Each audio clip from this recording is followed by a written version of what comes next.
سبحان الله مولانا بديع الكون سوانا علي القدر Alhamdulillah, sudah selesai agihan 300 naskah Al-Quran di Madrasah Darussalam, Kampung Dumpen, daerah Kundal, wilayah Phnom Penh, Kemboja.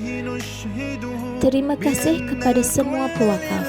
Tanpa wakaf anda, misi bantuan ini tidak dapat dijalankan.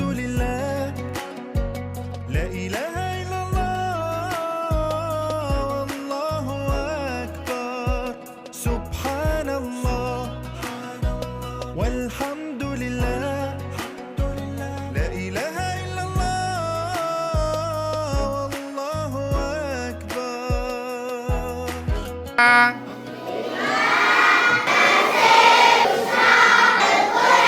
Alhamdulillah.